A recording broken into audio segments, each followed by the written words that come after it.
تو آج ہم بات کرنے والے ہیں گلاس سکن کے بارے میں۔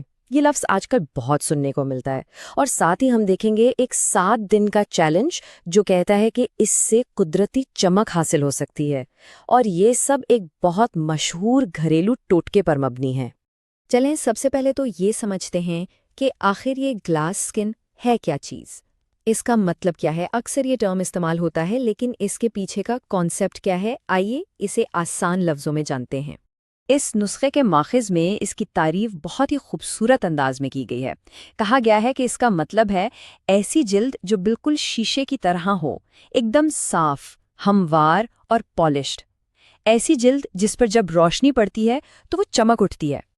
لیکن ایسی چمکدار جلد حاصل کرنا ہمیشہ آسان نہیں ہوتا۔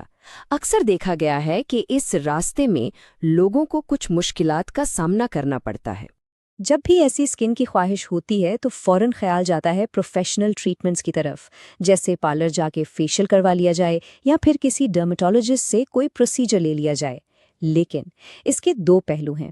ایک تو یہ کہ یہ سب کچھ کافی مہنگا پڑ سکتا ہے، اور دوسرا ان کے سائیڈ ایفیکٹس کا بھی ہمیشہ ایک خطرہ رہتا ہے۔ تو پھر اس کا حل کیا ہے؟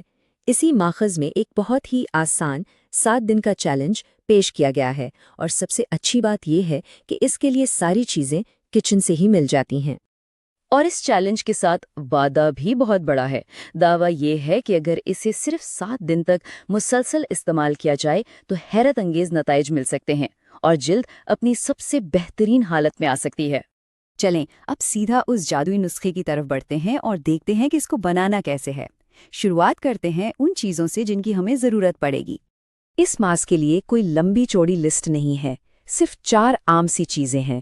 سب سے پہلے ایک چھوٹا چمچ بیسن، یہ تو ایک زبردست قدرتی کلینزر ہے۔ پھر ہے 1/4 چمچ کستوری ہلدی، اور اگر یہ نہ ہو تو گھر والی عام ہلدی کی ایک چٹکی بھی کافی ہے۔ اس کے بعد 1 چمچ دہی، ہاں بس خیال رہے کہ اگر دہی پتلا ہے تو تھوڑا کم استعمال کریں۔ اور آخر میں آدھا چمچ شہد، جو سکن کو نرم اور ملائم رکھتا ہے۔ بس یہی 4 چیزیں مل کر کمال کرتی ہیں۔ اور سب سے دلچسپ بات کیا ہے پتہ ہے؟ کہ یہ نسخہ ہر عمر کے لوگ استعمال کر سکتے ہیں، چاہے کوئی ٹین ایجر ہو، جوان ہو یا پھر بزرگ، یہ سب کے لیے ہے۔ ہاں، ایک چیز بہت ضروری ہے، اگر ان میں سے کسی بھی چیز سے الرجی ہو تو اسے بالکل استعمال نہ کریں۔ اب آتے ہیں اس کو روزانہ استعمال کرنے کے طریقے پر۔ بہترین نتائج کے لیے اس کو 5 آسان سٹیپس میں فالو کرنے کی ہدایت دی گئی ہے۔ تو یہ پورا روٹین 5 حصوں میں تقسیم کیا گیا ہے۔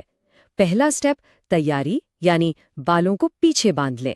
دوسرا صفائی، چہرے کو اچھی طرح صاف کریں تاکہ ماسک اپنا کام کر سکے۔ تیسری اور سب سے اہم چیز ہے ماسک لگانا۔ چوتھا سٹیپ ہے ٹوننگ، جس کے لیے عرق گلاب یا کوئی اور ٹونر استعمال کیا جا سکتا ہے۔ اور آخر میں پروٹیکٹ، یعنی ایک اچھی سی موئسچرائزنگ سنسکرین لگا کر اس چمک کو لاک کر دیں۔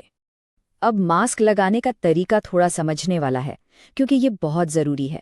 پہلے ایک پتلی سی لیئر لگانی ہے اور گولائی میں آہستہ آہستہ مساج کرنا ہے۔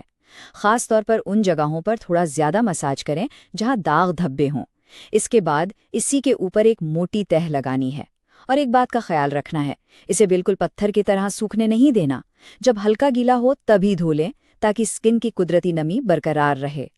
کہا جاتا ہے کہ اس ماسک کو دھونے کے فوراً بعد بہت ہی اچھا احساس ہوتا ہے، جلد ایک دم نرم ملائم محسوس ہوتی ہے اور اس میں ایک واضح سی چمک آ جاتی ہے۔ مشورہ تو یہ بھی دیا گیا ہے کہ اسے دھوپ میں چا کر دیکھیں تو اثر اور بھی نمایاں ہوتا ہے۔ اس پورے نسخے کے پیچھے صرف ایک ترکیب نہیں ہے، بلکہ ایک پورا فلسفہ ہے، اور وہ فلسفہ یہ ہے کہ سادی چیزوں میں ہی اصل طاقت چھپی ہوتی ہے۔ یہ مثال اس فلسفے کو بہت خوبصورتی سے سمجھاتی ہے۔ جس طرح اگر پیٹ خراب ہو تو اسے کھچڑی ٹھیک کرتی ہے، بریانی نہیں، بالکل اسی طرح جلد کے لیے بھی عام اور قدرتی چیزیں اکثر مہنگی اور کمپلیکس چیزوں سے کہیں زیادہ اثردار ثابت ہوتی ہیں۔ تو یہ ساری بات ہمیں آخر میں اس ایک سوال پر لا کر کھڑا کر دیتی ہے، کیا یہ ممکن ہے کہ سکن کی دیکھ بھال کا سب سے سادہ طریقہ ہی اصل میں سب سے زیادہ مؤثر ہو؟ یہ ایک ایسی بات ہے جس پر یقیناً سوچا جا سکتا ہے۔